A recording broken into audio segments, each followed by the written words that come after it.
నర్సాపూర్ పట్టణంలో కాంగ్రెస్ పార్టీ అభ్యర్థి ఆవుల రాజిరెడ్డికి మద్దతుగా ఆయన క్యాంపు కార్యాలయంలో మైనార్టీల సమావేశం జరిగింది। ఈ సమావేశానికి AICC minority cell chief observer Hamad Islam ముఖ్య అతిథిగా హాజరయ్యారు।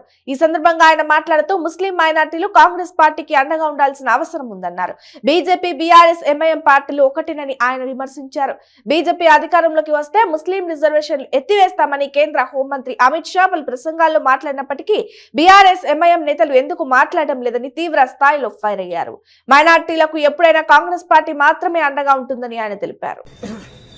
हमारे पिछड़े SC, ST, upper caste, minority, Christian हर किसी के साथ मिलिए, एक दूसरे के साथ कर अपने बूथों पे रहिए, अपनी गलियों में रहिए, दूसरे महीने की फिक्र मत करिए, वहाँ का वो देख लेता। अपने मैक्सिमम वोट कराने के लिए अपने घर का वोट पहले डालिए, पड़ोसी का वोट डालिए, कोई गली का वोट डालिए। आपको भाई यहाँ ये हो रहा, मैं वहाँ तक चौरस्ते का बूथ देख के आता हूँ, वो मत देखो। 6 बजे के बाद आपको मालूम ही होने वाला, लेकिन 6 बजे के अंदर आप अपनी मैक्सिमम पोलिंग कराइए। 30 तारीख की जंग आपके हाथ में है, उसके बाद अल्लाह के हाथ में। उसके बाद 3 तारीख के दिन इंशाअल्लाह अगर रिजल्ट आप लोग की मेहनत के हिसाब से आता है तो आपको ही जश्न मनाना है।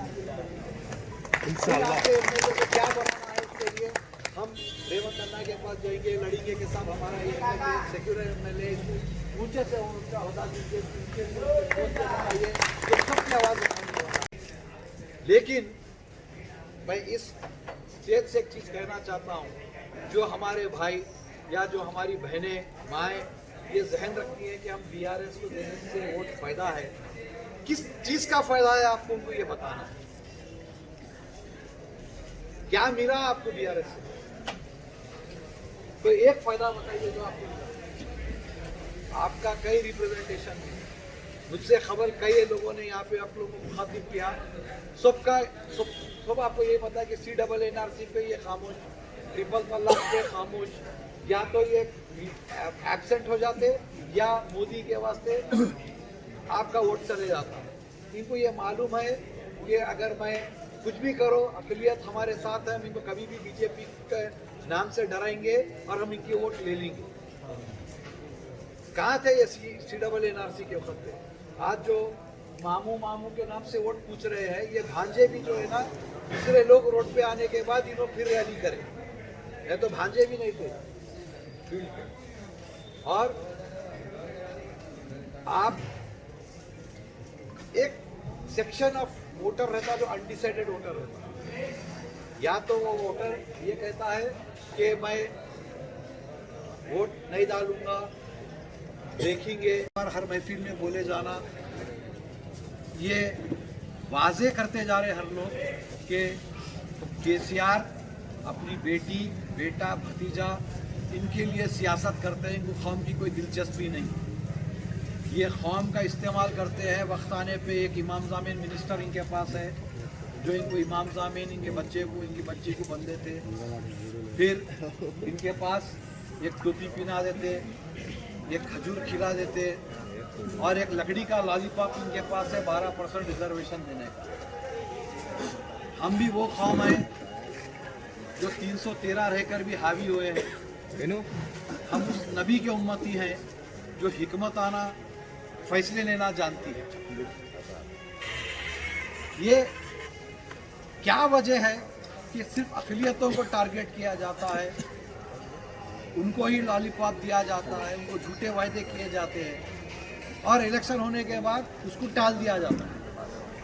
या जब आप कर भी सकते हैं तो इस तरीके का खेल खेला जाता है कि वो उसी चीज़ को कोर्ट तक पहुंचा दिया जाता है। कल रात में बात करा,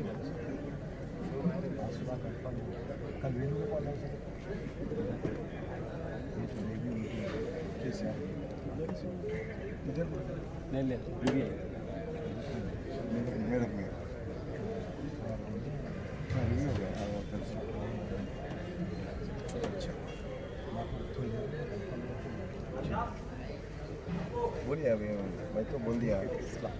क्रिकेट का मैच मालूम है, क्रिकेट कैसा रहता, लीग मैच होता, उसके बाद सेमीफाइनल, क्वार्टर फाइनल, उसके बाद फाइनल को जाना पड़ता।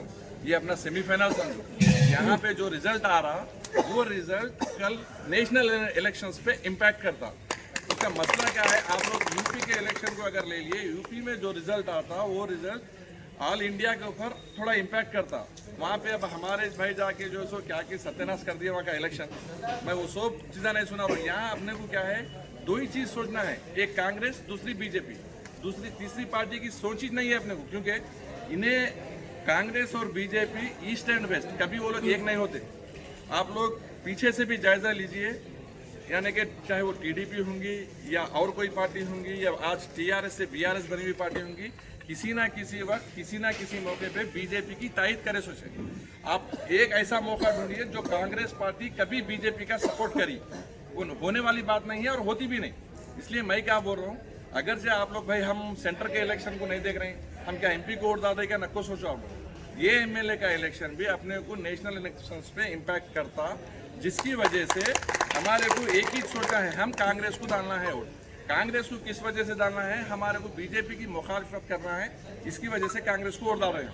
और एक बात क्या है, कांग्रेस हमारे को क्या दी, 50 साल से कांग्रेस हमारे को क्या दी, अगरचे वो स्टोरी सुनाने बैठे तो आज का दिन खत्म नहीं हुआ। 4% रिजर्वेशन कांग्रेस दी, हर तरीके के हमारे को आरोग्य का होने दो, या बहुत से मसले मसाइल है, बहुत से फायदे हमारे को कांग्रेस पार्टी करी। लेकिन बीआरएस 100 दिन उपाधि पदकम भी हर कौम को मिला, उपाधि पदकम का भी। अब जिस वक्त बीआरएस पार्टी आ गई, टीआरएस, सबसे पहले हमारे को जो नुकसान हुआ 14% रिजर्वेशन का। हम तो नहीं पूछे 14% रिजर्वेशन, मैं दे दूं बोला, दे दूं बोलने के हमने 5 साल गुजर के फिर उसके बाद मीटिंग लगा के निर्मल ने जो भाई 14% रिजर्वेशन क्या हुआ रे बाबा, बोलता अरे बैठो बैठो तुम्हारे बाप को बोल दूं बोला। भाई हमारी इज्जत उसके पास वही है। उसकी कैबिनेट में देखिए, आज हमारी तरफ से कोई नुमाइंदा बात करने वाला है, एक आदमी भी नहीं मिलता, चाहे वो एमएलए होने दो या मिनिस्टर होने दो। उनको हम मिनिस्टर नहीं बोल सकते। महमूद अली साहब मिनिस्टर नहीं होते, केसीआर के पीए है, 2 काम करते हैं उनको क्या बोलते, इमाम ज़मीन बनते, रमजान में खजूर खिलाते, वो 2 ही काम के वास्ते महमूद अली साहब है। और एक बात मैं महमूद अली साहब की आपको सुना दूँ, भाई हमारी शरई बातें होने दो या हमारे जो इस्लाम के, हमारे जो मज़हब के बातें होने दो, सियासत में लाने की ज़रूरत नहीं है। वो क्या बोले, उमर फारूक रज़ियल्लाहु ताला अन्हु की हुकूमत के बाद अगर से कोई मुसलमानों की तहफ़्फ़ुज़ और मुसलमानों के डेवलपमेंट के वास्ते कोई हुकूमत आई तो वो केसीआर की हुकूमत आई, बोल रहा नाउज़ बिल्ला, वो मुसलमान नहीं होता। सही बात बोलो, मुसलमान क्यों नहीं भाई, अरे उमर फारूक किधर, उमर फारूक की जूती नहीं, जूती की धूल के बराबर नहीं है इन्हें केसीआर, उसके बारे में उनकी बराबर नहीं करना। ये हम लोग सोच सोचने की बात है, हमारे दिमागों को जो है ना तब्दील करने की कोशिश कर रहे हैं लोग। एक ही बात जहन में रखो, हमारे को यहाँ पर कांग्रेस को जिताना है। हम आराम से, सुकून से, हमारे तहफ़्फ़ुज़ात, हमारे डेवलपमेंट, हमारी तरक्की के लिए हम कुछ करना चाह रहे हैं। अपना तो हो गया, कल मुस्तक़बिल में हमारे बच्चों की तरक्कियात के लिए हम सोचना है, तो कांग्रेस को वोट दो। और सबसे बड़ी बात मैं ये बता दूं, यहाँ के जो आउला राजी रेड्डी साहब है, आउला राजी रेड्डी साहब इतने अच्छे आदमी हैं, उनके बारे में आप लोग सबको मालूम है, क्योंकि यहाँ पर जितने भी लोग मौजूद हैं तकरीबन लोगों को लोग नाम से जानते। उनका दिमाग ऐसा है, एक बार अगर से किसी को देख लिया तो दूसरी बार नाम से पुकारते हैं। और उनको ये कास्ट वो कास्ट ये कौन बोलने की फीलिंग नहीं है। अगर उन्होंने जीते तो हम यहाँ कॉन्स्टिट्यूंसी में रिजवान भाई जैसा बोले, हम जिम्मेदारी लेंगे। हमारे लोगों को जो चीज़ की भी जरूरत हुई, भाई हम एमएलए है, हम करा सकते, ये जिम्मेदारी से अपना काम करा सकते। हर कोई, मैं एक एमएलए हूँ, मैं यहाँ पे जीतूंगा तो कल वहाँ हमारी पार्टी आती बोलने के एक जुनून में काम करना बोल के आप लोगों से गुजारिश करते हुए अपना कीमती वोट कांग्रेस को दो। और आप अपने जो जानने वाले हैं, अपने पहचानने वाले हैं, वो लोगों को भी कांग्रेस को वोट देने के लिए बोलो।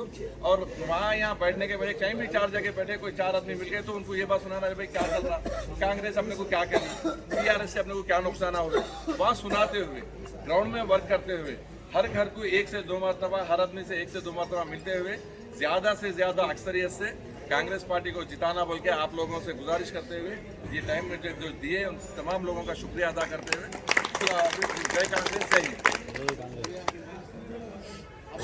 हमारे चीफ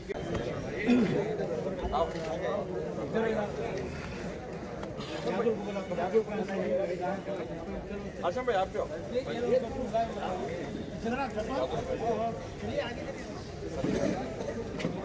आप